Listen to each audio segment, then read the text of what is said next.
Cheat code, support strategist, by Clouds. My head in the clouds, not coming down. On AO3. Chapter 35. Limits. Izuku should be scared. He was about to face the kid who had made his life miserable for 10 years. The one who had given him more scars than anyone else. The one who told him to take a swan dive off the roof. And of course, the one who was chomping at the bit to teach him a lesson. He should be absolutely terrified, but instead, he was just angry. Across from him, Katsuki was already popping tiny explosions in his hands threateningly. He looked absolutely pissed, but then again, Izuku's been doing things all day that he knew would set him off, so he supposed on some level he known this would happen, even if he didn't deserve it. No one deserved to have their dreams trampled on and told they were less than a pebble on the side of the road just because of the way they were born. So what? Izuku had found friends and done well in other rounds, but that had very little, if nothing, to do with his former bully. So, Katsuki had no right to be angry. He had won the first round by accident, and the second for Shinso. And even if annoying Katsuki had been a nice side effect, that wasn't why he wanted to do his best. No, Izuku was doing this for himself. He didn't allow himself to collapse in on himself like he would have back in middle school. As he waited for midnight to begin the match, Izuku held his head up high and threw his shoulders back, which seemed to annoy Katsuki even more. He probably wanted things to go back the way they were. The good old days, when he'd been the top of the food chain and Izuku had been nothing, and it was pissing him off that those days were over. Izuku had friends now. He had a new dream that he loved, and that had nothing to do with Katsuki, and he wouldn't give that up for the world. "I'm gonna kill you, Deku," Katsuki growled, quiet enough that it was almost completely drowned out by the roar of the crowd. "I'm gonna explode your quirkless ass so hard, they'll have to send your ashes home to Auntie Inko in a takeout box." Izuku's glare hardened, but otherwise, he didn't change his expression.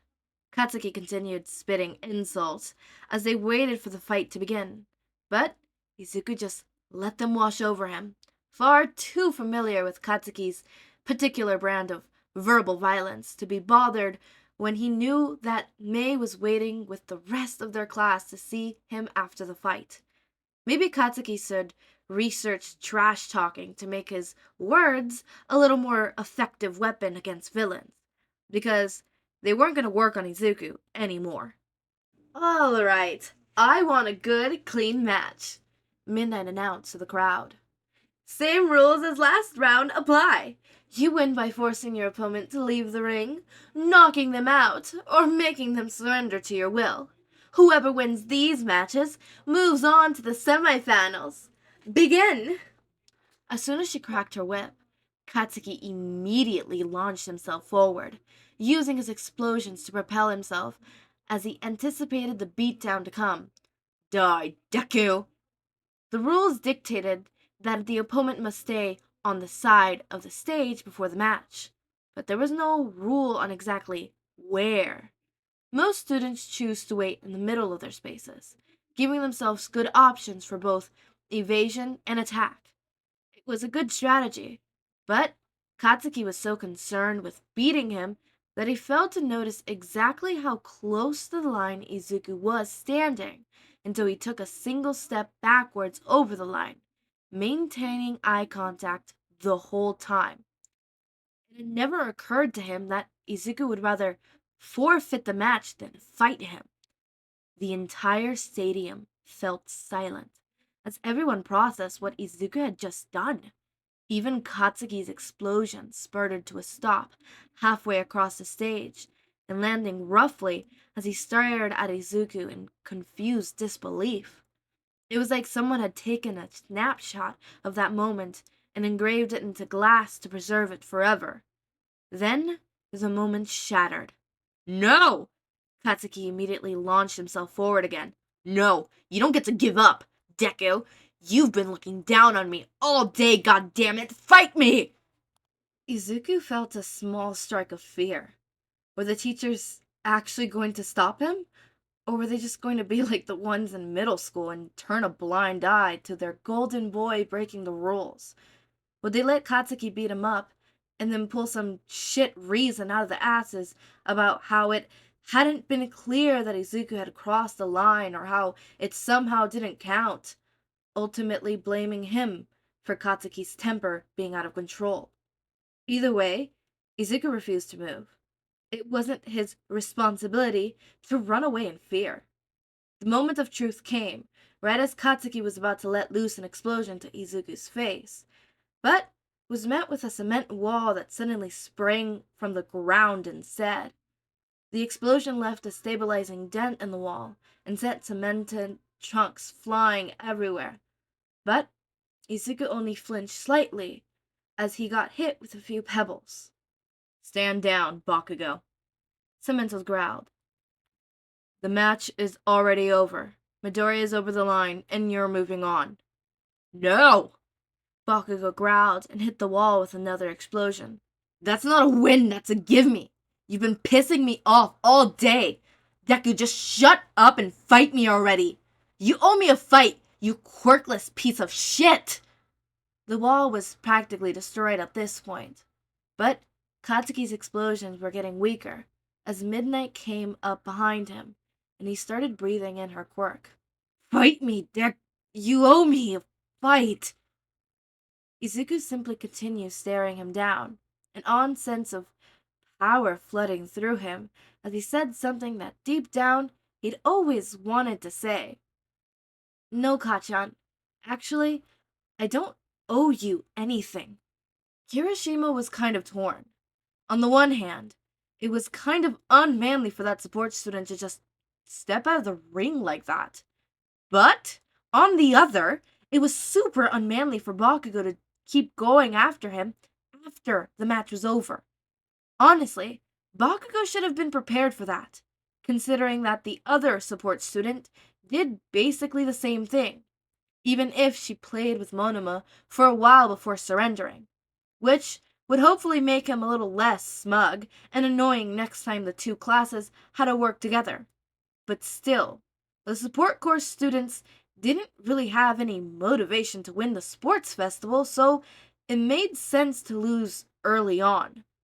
He shook his head and walked out of the tunnel for his own match. He couldn't afford to be thinking about Bakubro when he had his own match to worry about. With the pre-match, the way things were going now, if he won this match, he'd be fighting Bakugo in the next round, and he could give him the fight he deserved. It probably wasn't what he wanted, but it would help to take his frustration out on someone with thick skin. But to help his friend, he needed to get past this drill guy from 1B. Sarah would have been easier, since Kirishima would be able to harden his skin and cut through the tape without much of an issue. But Capybara had shown in the last match that he had a good head on his shoulders and was willing to fight creatively, even in the case of a bad quirk matchup. So, Kirishima had to be on his guard. He could do this. Begin! Kamabari's fingers sprung so fast that Kirishima could hardly even see him as they ran at each other. Kirishima dodged the attacks he could and paid close attention to Kamimara's moves to try and predict where the rest of his attacks would land, and only hardening those parts of his body. This was going to be primarily a battle of stamina. If he could keep up with his hardening longer than Kamibara could adulate, then he would win. But if he softened before his opponent got tired, he would lose. It was simple, straightforward, and manly, just like he liked. Kirishima stayed on the defensive as long as he could. Hardening his whole body was exhausting, but hardening soft sections of his skin like this was almost instinctual at this point, and was something he could do for hours before he had to stop. Capybara, however, caught on to his strategy within a few minutes of starting the match.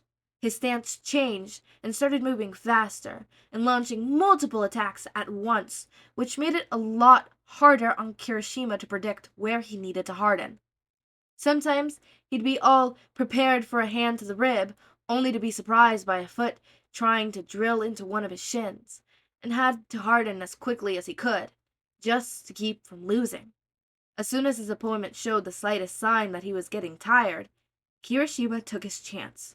Hardening his whole body, he lunged forward and grabbed his arms, wincing at the way Kabibara's limbs twisted beneath his hands as he tried to escape. Kirishima dragged him towards the edge, tugging hard and relying on the slightly greater physical strength to pull Kabibara from where he was, trying to anchor himself into the ground. The skin on his palms had been grounded down to almost nothing by the time he'd managed to throw Kabibara from the ring with a roar. And with that spectacular move, Kabibara is out of bounds, Midnight yelled. Kirishima advances to the semifinals. It truly doesn't matter which one of us wins this match, Monoma said. Either way, we've shown that 1B is just as good as 1A in every aspect. Toshibaro Bar. Subarba. Okay. It truly doesn't matter which one of us wins this match, Monoma said. Either way, we've shown that 1B is just as good as 1A in every aspect. Subarba shook his head in amusement. I really don't think they're as high and mighty as you think they are, Monoma. Sure, they fought some villains, but we all took the same test, didn't we? We're all in the hero course, which is more than I could say for your last opponent. Monoma's expression soured. I was being chivalrous, and that support witch took advantage of that.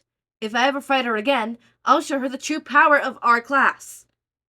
Subara rolled his eyes. Yeah, sure, more like she'll wipe the floor with you with even more gear. Seriously, dude? It's like she wasn't even trying. Shut up, Monoma gritted his teeth. If I didn't know any better, I'd say you were starting to actually believe that 1A is inferior.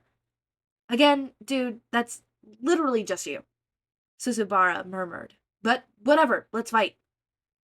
Midnight gave the signal, and Monoma immediately started letting out mushroom spores. He had planned on pulling that move later on in the fight, but he wanted to prove to Subarbar and everyone else who talked about his stupid inferiority complex wrong.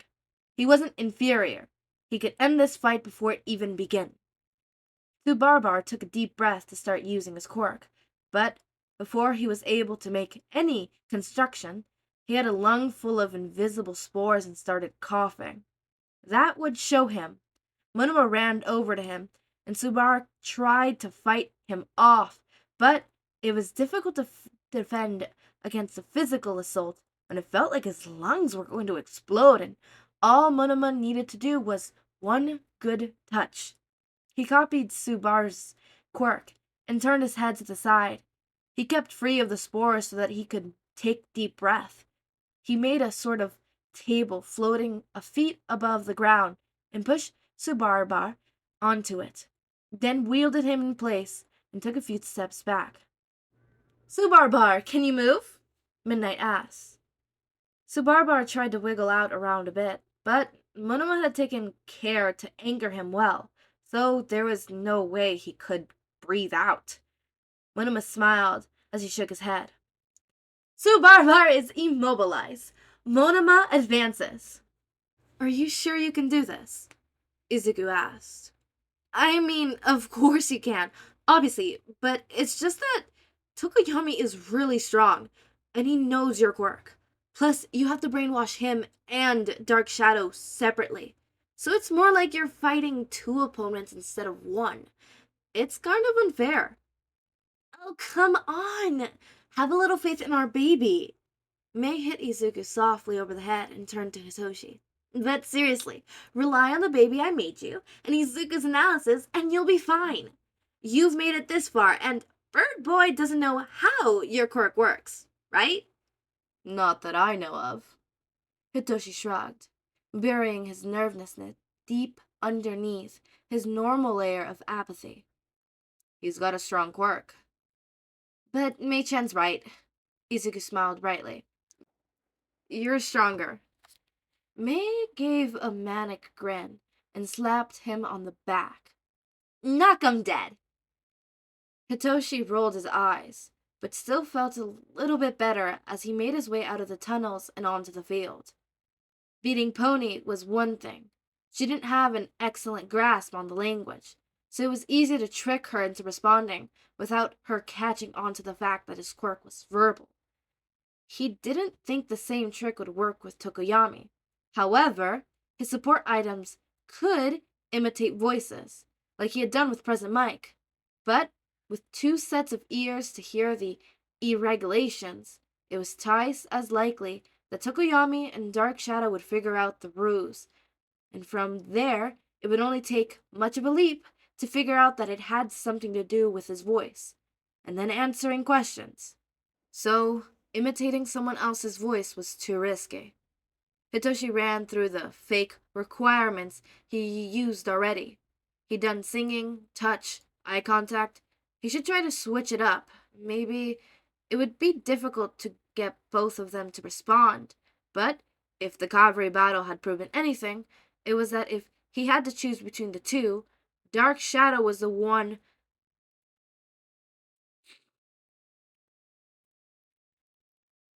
So imitating someone else's voice was too risky. Hitoshi ran through the fake requirements he'd used already. He'd done singing, touch, eye contact. He should try to switch it up.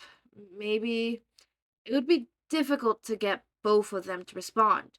But if the cavalry battle had proven anything, it was that if he had to choose between the two, Dark Shadow was the only option. It was too dangerous to take control of Tokoyami without taking control of his quirk, and Shinso didn't know how to use their link to take control of both of them. Yet. He shoved his hands into his pockets, appearing carefully bored as he waited for the match to begin. Tokoyami was alone for the time being, or well, as alone as Hitoshi thought he ever was.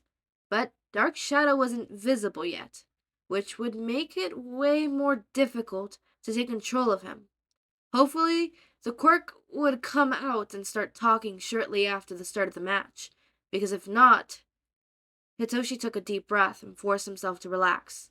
He'll be fine. If worse came to worse, he still had his support item, and some physical training to rely on, right? Izuku and Mei had worked really hard to make sure he made it this far, so he wouldn't disappoint his kidnappers by losing early on in the tournament. He had to get into the hero course and live up to his name of Extra Credit Kun. Are you boys ready? Midnight asked, cracking her whip. Begin! So, hot topic. Hitoshi started. Where's your better half? Tokoyami's eyes narrowed as he responded carefully. We do not know what methods of darkness you employed to take control of us in the cavalry battle. It is better for Dark Shadow to conserve his strength for a moment of need. Hitoshi let out a controlled breath of relief. One down, but he wasn't out of the woods yet, considering that Tokoyami had all but told him that the two were waiting for him to take control of the host and let the quirk save him. He let the connection he'd formed hang for a moment and thought. Tokoyami was treating him cautiously because of the unknown factors to do with his quirk, and it didn't look like Dark Shadow was going to be coming out anytime soon, not unless he brainwashed Tokoyami and opened himself up to an attack. If only there was a way he could use his link to Tokoyami to take control of Dark Shadow. His face scrunched up in frustration, and he could hear the confused and annoying murmurings that were starting to come up from the audience as the two powerful students just stood there, and they should be putting on a show. Even if Hitoshi did end up brainwashing Tokoyami and risk Dark Shadow's wrath, he needed to do something, if only to disguise his quirk. The good thing was that whatever he did could be completely random. Hitoshi laid down on the ground concrete, covering his face with his arm. His lips twitched as the annoyed whispers turned to pure bafflement. At midnight sounded very confused as she questioned what to do next. Shinso, what's going on? Are you surrendering? Well, he hasn't attacked me yet, Hitoshi drawled. So no, I'm not surrendering. I just figured I may as well be productive and take a nap. Now be quiet, I'm trying to sleep. He could practically feel Tokoyami's confusion. But why? Hitoshi gave an awkward half shrug from his place on the floor. Insomnia's a bitch. He could hear the snickers in present Mike's voice as he tried to commentate. Well, folks, there you have it. Hitoshi Shinso from General Educations has decided to take a nap instead of fight. In all my years of announcing the sports festival, I honestly don't think I've ever seen anything like this. What do you think, Eraser? I think he's leaving himself open to attack, Eraser said bluntly. With the way he's covering his eyes, he might sleep better, but he won't be able to see it coming. When and if Tokoyami decides to end the fight. Who knows, Eraser? Peasant Mike said cheerfully. Maybe the kid's got a plan. Eraser scoffed. If he does, it's probably not a very good one. Ouch, but true. Hitoshi really didn't know what he was supposed to do.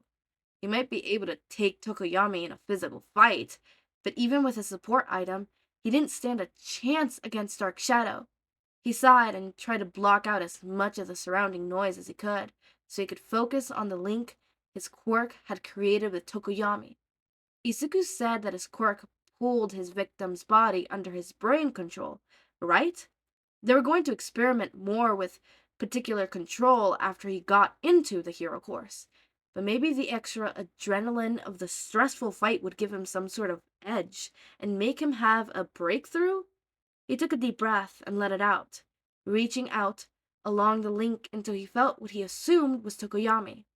He really needed to pay more attention to what people's consciousness felt like, didn't he?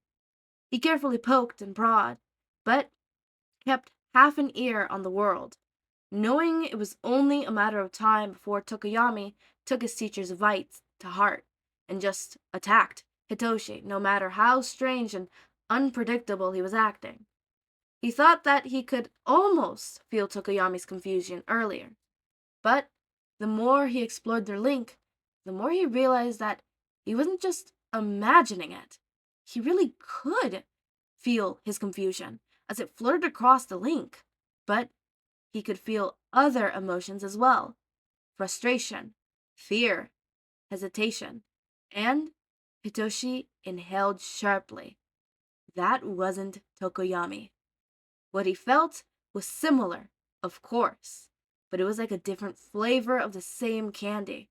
Same base, but at the same time, Dark Shadow was completely unique. There was a slight barrier preventing him from reaching the quirk, but it felt more like the push that kept him from keeping his quirk activated without taking control of someone. Hitoshi knew he could push through that. He smiled. Oh, this is stupid. Dark Shadow finally started talking. Come on, Fuji. He's just laying there. Let's beat him. Tokoyami didn't respond, but based on his footsteps, he did start running. Hitoshi took another deep breath and pushed the link as far as it would go. He was starting to get a headache, and he was definitely out of breath, but he could feel the link expanding to include everyone in his opponent's brain.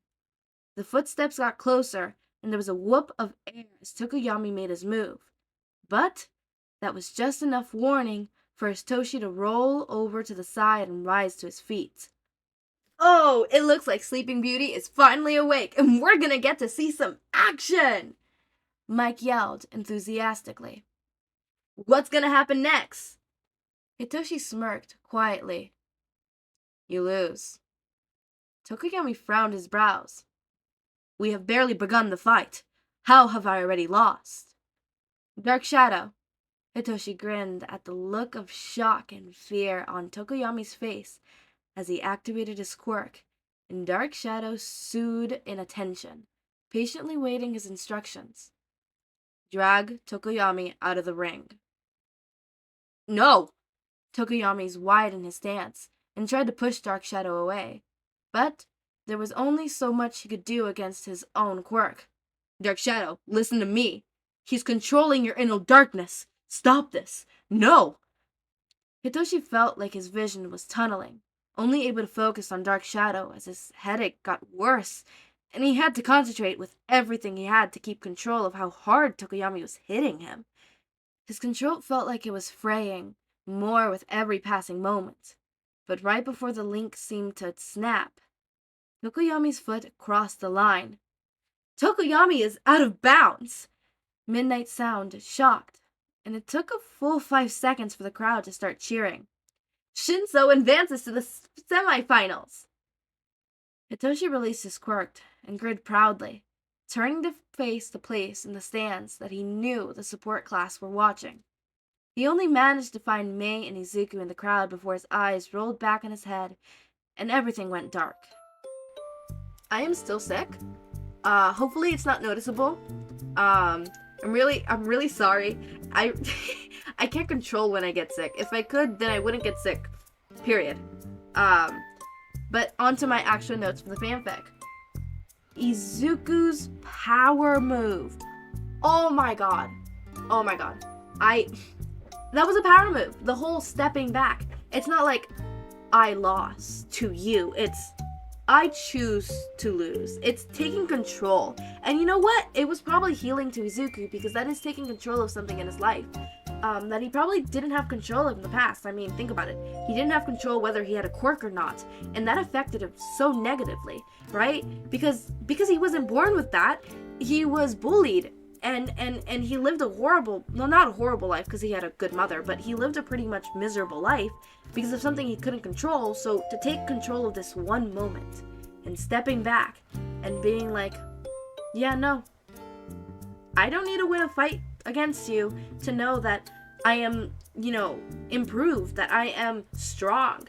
I know it, and I don't need you to prove it. And to take that control back, oh my god, that was such a power move. Honestly, part of me wanted him to be the top 3 remaining, or top 4, like the 4 contenders are like, woo, 1st, 2nd, and 3rd place, 4th place, kind of, right? But, of course, I am also very much happy with the whole this, right? I personally wanted to see him up on that podium. Personally, I also wanted to see Mei up there, but I knew that she was most likely not going to be up there because she was going to quit the first round. But I think it would be funny if 2 support kids, right, 2 of which have literally no interest or like not advances, but like benefits from winning the sports festival, end up, up there on the podium, and then Hitoshi being number 1, right? Hitoshi better have number 1. I swear to God. Hitoshi better have number 1. I mean, Hitoshi versus Bakugo in the first... I'm already predicting it. Hitoshi's gonna win that. Because at first glance, oh, Bakugo's quirk is strong. Yeah, you know what isn't strong? His will to not freaking respond to people. Like, all Hitoshi needs to do is, you're weak. And Bakugo is gonna be like, what the fuck did you just say, you little bit? And then, boom, mind control and then win. Because Bakugo has no self-control. No self-control. And major anger issues. So, yeah. As much as I wanted to see them 3 on the podium, I can settle for Hitoshi being on the podium, right? Actually, no, I can't settle for that. I will not settle for that. I need Hitoshi on 1st place. Not just on the podium, right? On 1st place. Wins the whole thing. If that doesn't happen, I'm rage quitting and I'm quitting YouTube. I'm joking. That was a joke. I will not quit YouTube. But I will be a little upset. Not a little upset. I want to see him win, right? I'm rooting for him, right? But yeah, the power move. Can we talk about Shinso for a second and his whole, not quirk awakening, but, well, I don't know how to call it. Cause like, it's not a quirk awakening. It's more of, being able to control his quirk a bit more than he normally could, which is amazing. Oh my god. I do love the fact that Clouds added how he was exhausted and passed out soon after, because that is realistic. Quirk exhaustion is very much something that's realistic in the My Hero Academia universe, and I'm glad that Clouds stuck to that. It's something that I'm going to use a lot in my fanfic. In fact, a lot of moments in the animes, I have like nitpicky kind of little things where it's just like, at that point, adrenaline isn't enough to, override Quirk exhaustion, right? To a certain degree, adrenaline, kind of contradicts if you're too exhausted beyond point, right? Beyond repair at certain degrees, right? Which is something I touch in my fanfic. Like, there is moments where, pass out. Yeah, no. That's not gonna happen. Not with the main character, though, because, no Quirk equals no Quirk exhaustion. She gets regular exhaustion. And, she doesn't have to deal with the whole pain in the butt of, Quirks being exhausted. She's gonna have a fun time in the training camp. No, she's not. No, she's not. Trust me, she's not. She's not. What she had to do is, I find it hilarious, but she probably doesn't. Like, if I could meet my OC, right, she would hate me. She would hate me. She would despise me. She would punch me with her right arm. And that's very important. Specifically her right arm. You guys don't know what that means, but I do. And I know that shit's gonna hurt like hell. I'm knocked out, a couple teeth pulled away. She would hate me. But she can't hate me that much, because... No, she will definitely hate me. Every version of her will hate me. Gen 1, 2, 3, 4, 5, 6. Even the fanfic version of her will hate me. Yeah, and I understand. Any of my OCs would hate me. I fall under that umbrella, the stereotypical of, trauma, OC, mixed together. Funny haha joke. But yeah, don't we all? Please, come on. You cannot tell me that you don't give your OCs the absolute most heart-wrenching, angst background ever, because I know you be lying. I know it. But, as always, make sure to eat, sleep, drink water, take your meds, have a wonderful day or night. Join our community Discord server, link is in the description. Subscribe to see more of my content, and thank you so much for watching.